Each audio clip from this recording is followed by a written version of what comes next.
নমস্কাৰ Assamese Thrill Station লৈ আপোনালোক সকলোকে স্বাগতম জনাইছোঁ মই সুপ্ৰভাত আমি আকৌ উপস্থিত হৈছোঁ এক নতুন কাহিনীৰ সৈতে কুলাচাৰ তান্ত্ৰিকৰ বন্ধু গল্প পাঠত থাকিব পাঠক নিজে কুলাচাৰ তান্ত্ৰিক উৰফে অঞ্জন শৰ্মা কল্প দোকানী আৰু প্ৰিয়নাথ এই কাহিনী আৰু ইয়াৰ প্লট বনোৱা হৈছে মাথো মনোৰঞ্জনৰ বাবেহে ইয়াত থকা প্ৰত্যেক চৰিত্ৰ পূৰ্ণ ৰূপত কাল্পনিক আৰু প্ৰাপ্ত বয়সীয়াল মানুহৰ বাবে আৰম্ভ হ'ব গৈ আছে বন্ধু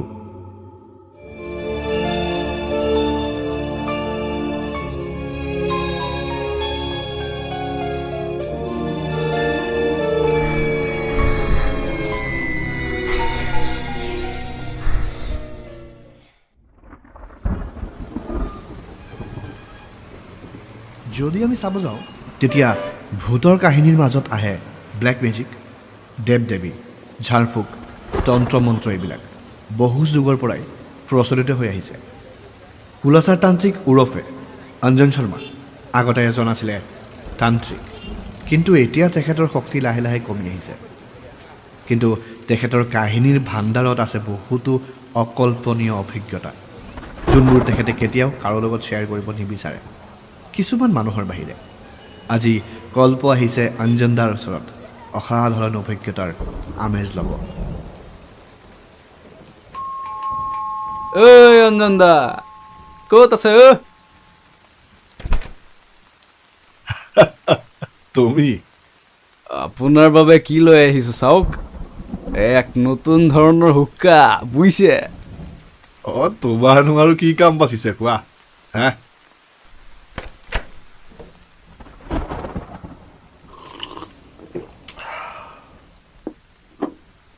লোৱা চানা খোৱা বতৰ বেয়া হ'লে মোৰ ঘৰত গুচি অহা গল্প শুনিবলা নে কি আজি আকৌ হুক্কা লৈ আহিছা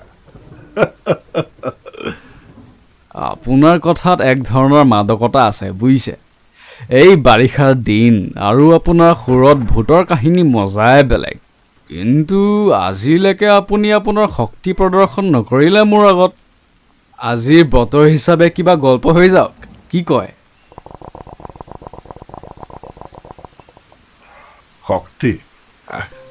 শক্তি প্ৰদৰ্শন বুলিলে কি বুজি পোৱা হে হাৱাত হাত ঘূৰাই লালমোহন মিঠাই উলিয়াও না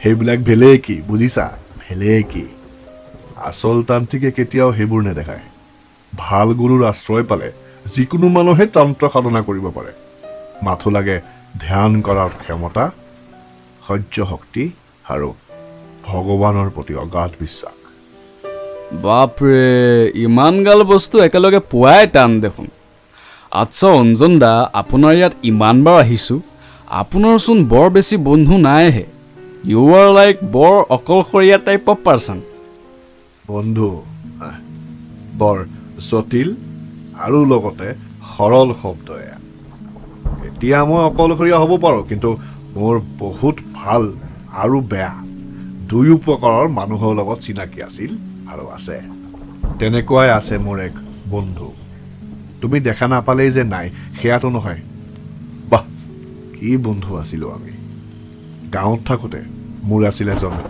বন্ধু প্ৰিয়নাথ ৰবা অলপমান টানি লওঁ তাৰপিছত কৈ আছোঁ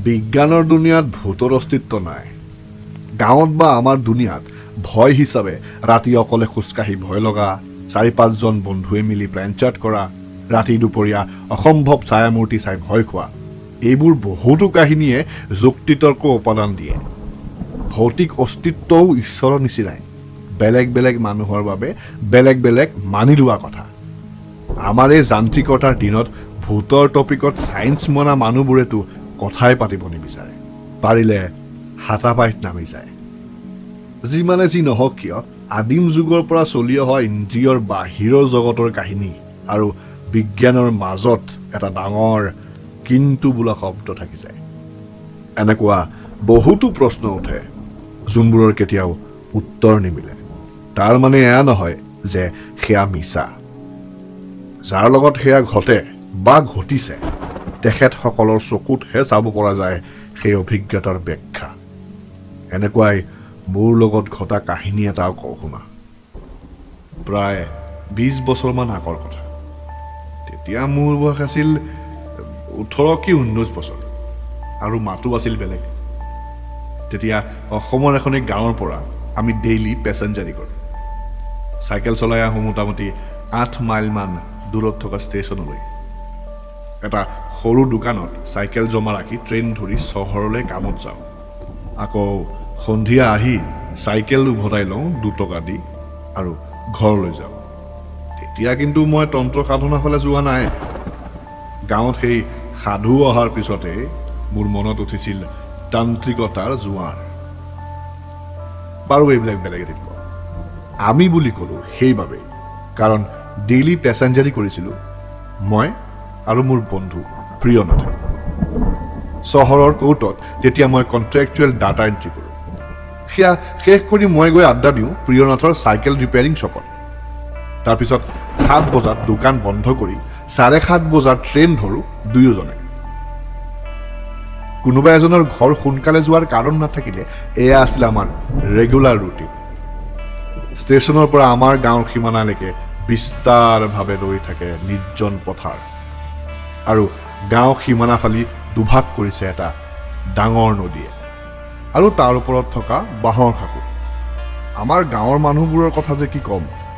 এই নদীলৈ বেলেগ বেলেগ মানুহৰ বেলেগ বেলেগ উপস্থাপনা। এবাৰ আমাৰ গাঁৱৰ বন্ধুৰ মাজত যুক্তি তৰ্ক লাগিছিল এই নদীলৈ।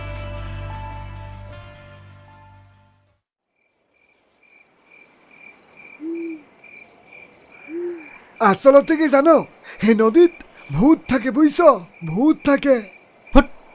এই ৰাতিখন জিতি বকি নাথাকিবিচোন। সঁচা, সেই নদীত যোনেই পৰে কেতিয়াও উঠি নাহে বুজিছ, কেতিয়াও উঠি নাহে। সেয়া কেনেকে সম্ভৱ ক? এই যোৱাবাৰ আমাৰ ৰাকেশ তেনেকেই নাইকিয়া হৈ গৈছিল ন। সেই পিখা চিনিয়ে লৈ গৈছে তাক বেচেৰাটো। কিনো আচলতে নদীৰ দ বেছি আৰু এনেও পানী লেতেৰা। ৰাকেশৰো একে হৈছিলে। সি সাঁতুৰিব জনা নাছিল না, পৰি গ'ল পানীত, দম বন্ধ হৈ গ'ল। দ বেছি হোৱাৰ বাবে তাতে ডুবি যায় বেচেৰাটো। সেইবাবে তাৰ মৃতদেহও পোৱা নাই। ঘেণ্টা বকিছ তই, নিজেতো বিশ্বাস নকৰ, আনকো আলবাল বুজাই থাকোঁ। ইছৰাম, দে হ'ব দে, ভূত আছে যা, মই মানিছোঁ হ'ল। এতিয়া চিগাৰেটটো জ্বলা, 2টা টান দিওঁ আৰু ঘৰ যাওঁ, বহুত ৰাতি হ'ল। সেইবাৰ কাজিয়া ৰখাবলৈ যেনে তেনে চিগাৰেটৰ কথাটো ওলাইছিল। কোনোবাই কয় ভূত থাকে তাত, আকৌ কোনোবাই কয় যে এক ছায়ামূৰ্তি ঘূৰি ফুৰে এই নৈ পাৰত, এক মহিলাৰ ছায়ামূৰ্তি। কিন্তু আজব সেয়াই যে সেই ছায়ামূৰ্তি নৈ পাৰ হ'ব নোৱাৰে। নিজে পাৰ হ'ব নোৱাৰা বাবেই ৰাতি জাকেই পাই ডিঙি ফালি পেলায়। মই কিন্তু ভূত সিমান এটা মানা নাছিলোঁ, কিন্তু সাৱধান থাকিলেতো নিজৰে ভাল। আৰু এনেও সদায় মই আৰু প্ৰিয় একেলগে যাওঁ। সিদিনা কিন্তু কোৰ্টৰ কাম কৰি আৰু চৰকাৰী কাম কেইটামান কৰি ওলাই যাওঁতে দেৰি হ'ল।